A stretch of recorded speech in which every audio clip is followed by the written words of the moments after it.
नमस्कार दर्शक बंधु मु शांति ओडिया स्टोरी को स्वागत जनाउछि।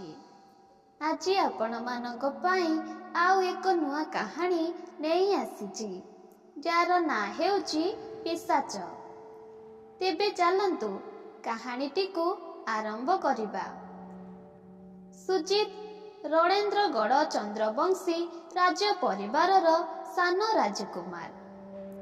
सहररु पितांको मृत्यु खबर पाइबा परे दीर्घ वर्ष व्यवधान रे गाँ को आसे।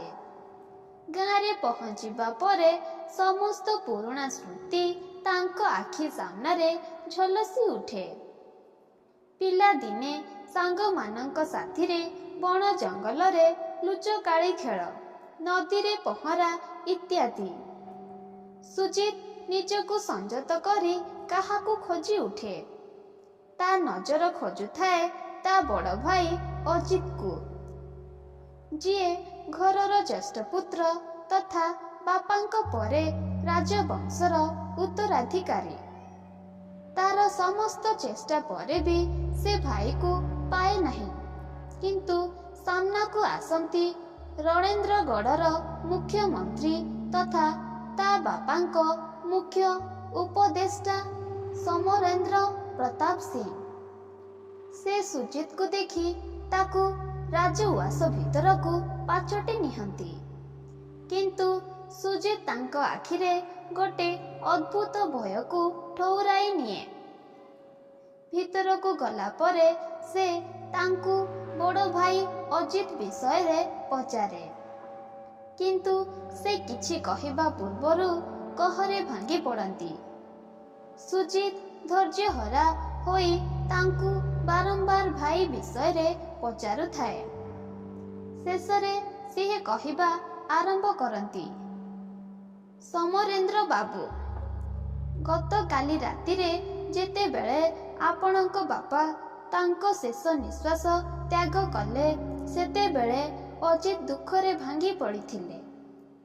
से एकुटिया मध्यरात्रि जाए राजउआस पछपटे थिबा बगीचारे बुलुथिले। मु तांकू बहुत बुझे सुझे राजउआस को फेराई आनिली।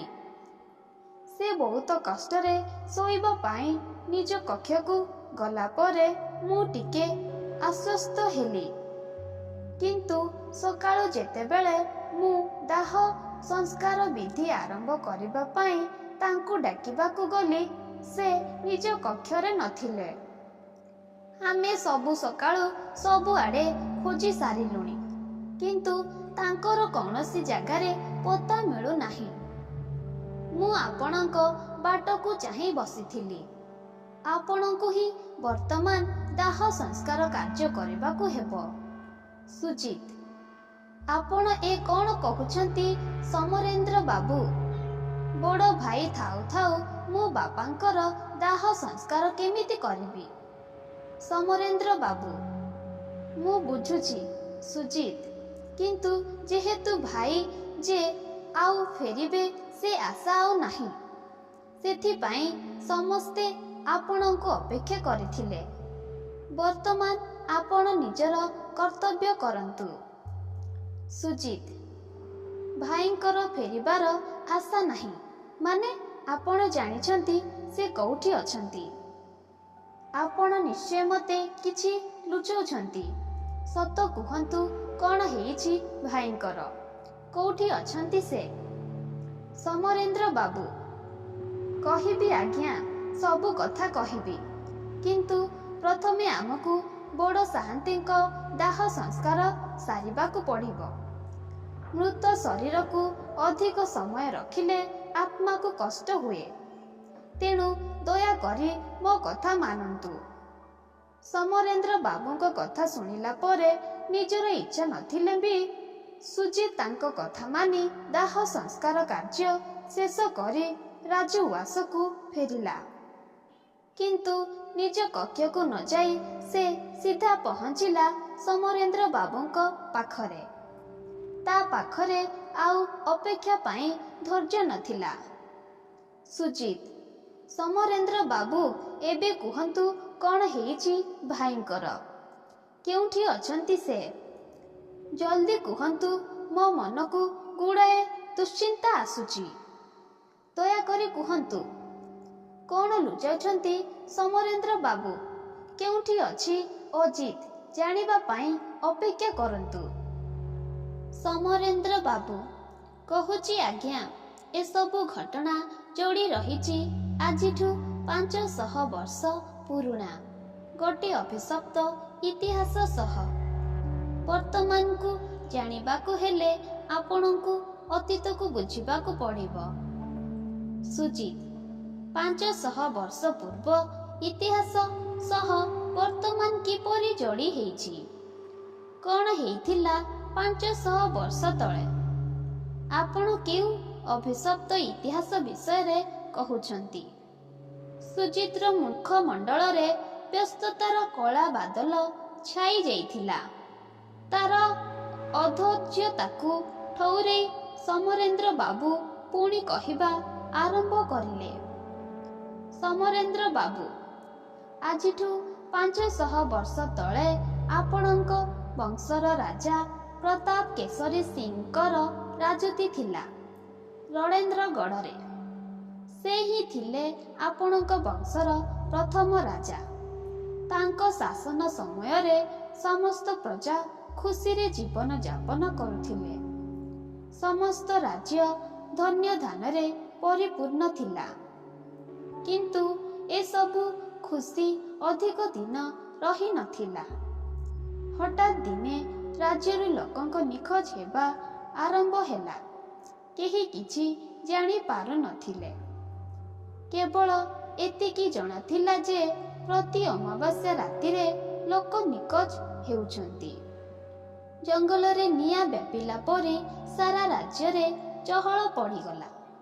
ମହାରାଜ ଖବର ଶୁଣିଲା ପରେ ଚିନ୍ତାରେ ପଡ଼ିଗଲେ। ନିଖୋଜ ବ୍ୟକ୍ତିମାନଙ୍କୁ ଶୀଘ୍ର ଖୋଜି ବାହାର କରିବାକୁ ଆଦେଶ ଦେଲେ।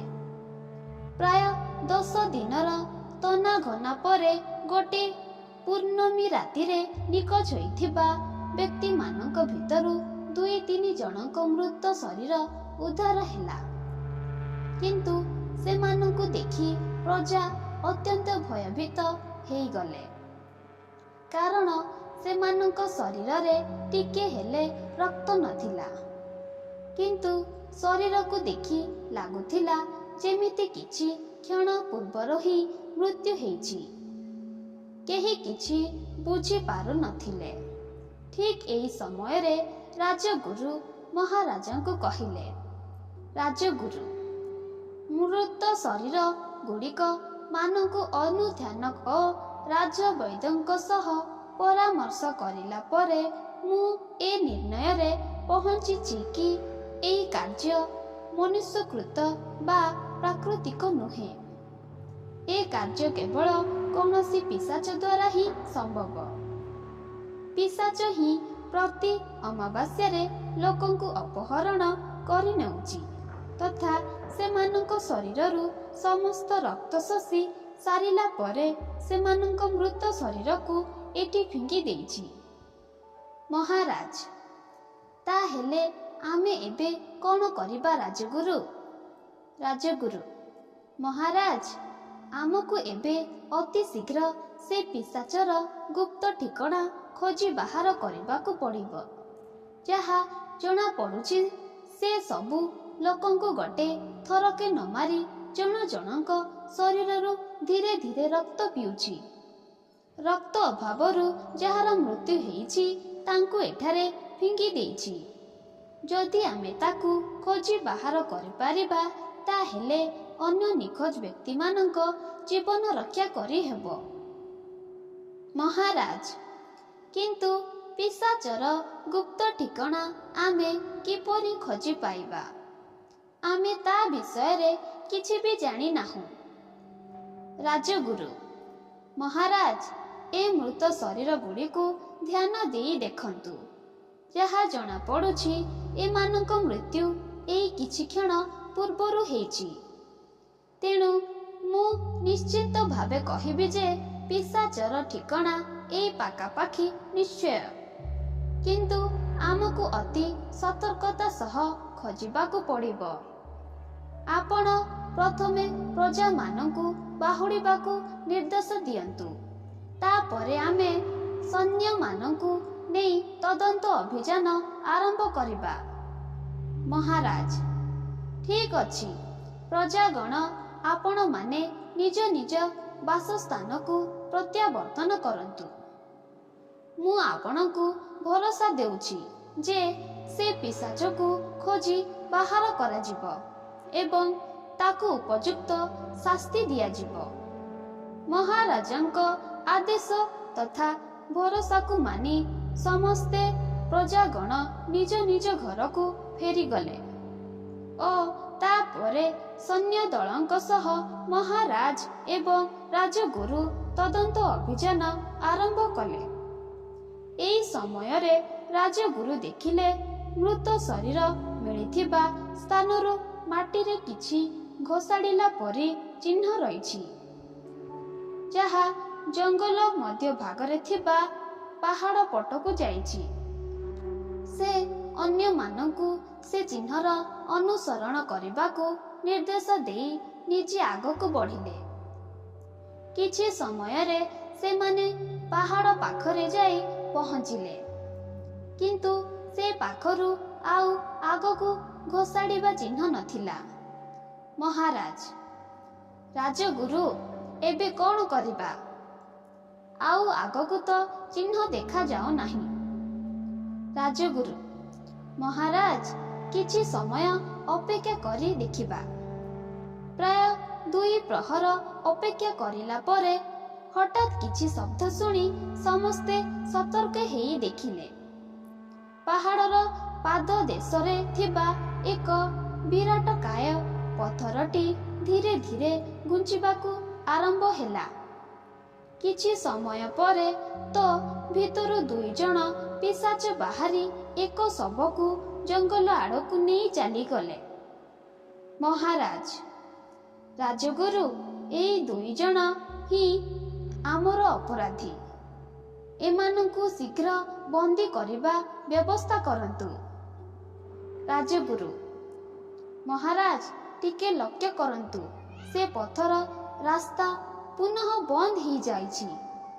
ଆମେ ଯଦି ଏଇ 2 ଜଣକୁ ବନ୍ଦୀ କରିବାରେ ଅସଫଳ ହେବା, ତାହେଲେ ଭିତରକୁ ଯିବାର ବିଧି ବି ଜାଣିପାରିବା ନାହିଁ। ତେଣୁ ଆପଣଙ୍କୁ ଅନୁରୋଧ, କିଛି ସମୟ ଅପେକ୍ଷା କରି ଦେଖିବା ସେମାନେ କିପରି ଭିତରେ ପ୍ରବେଶ କରୁଛନ୍ତି। ମହାରାଜ, ଠିକ୍ ଅଛି। କିଛି ସମୟ ପରେ ସେ 2 ପିଶାଚ ଫେରି ଆସିଲେ ଓ ସେ ବିରାଟକାୟ ପଥର ପାର୍ଶ୍ୱରେ ଥିବା ଏକ ଛୋଟ ପଥରକୁ ସାମାନ୍ୟ ଚାପ ପ୍ରୟୋଗ କରିବାରୁ ସେ ପଥରକୁ ରାସ୍ତା ପୁନଃ ଖୋଲିଗଲା ଏବଂ ସେମାନେ ଭିତରକୁ ଯାଇ ପୁଣି ରାସ୍ତା ବନ୍ଦ କରିଦେଲେ। ମହାରାଜ, ରାଜଗୁରୁ, ଆମେ ଏବେ ଆକ୍ରମଣ କରିବା। ରାଜଗୁରୁ, ମହାରାଜ, ଏବେ ମଧ୍ୟରାତ୍ରିରେ ପିଶାଚମାନଙ୍କ ଶକ୍ତି ଅଧିକ। ତେଣୁ ମୋର ଅନୁରୋଧ, ଆମେ କାଲି ସୂର୍ଯ୍ୟୋଦୟ ପରେ ଆସି ଭିତରେ ପ୍ରବେଶ କରିବା। ମହାରାଜ, ଯାହା ଆପଣଙ୍କ ଇଚ୍ଛା, କିନ୍ତୁ ଏଠି କିଛି ପ୍ରହରୀ ନିଯୁକ୍ତି କରନ୍ତୁ। ରାଜଗୁରୁ, ଆଜ୍ଞା ମଣିମା। କାହାଣୀଟି ସରିଲା। ଆଶା କରୁଛି ଆପଣମାନଙ୍କୁ ଏହି କାହାଣୀଟି ଭଲ ଲାଗିଥିବ। ଭଲ ଲାଗିଥିଲେ ଲାଇକ୍, ସବସ୍କ୍ରାଇବ୍ ନିଶ୍ଚୟ କରିବେ ଓ କମେଣ୍ଟ ମାଧ୍ୟମରେ ନିଶ୍ଚୟ ଜଣାଇବେ।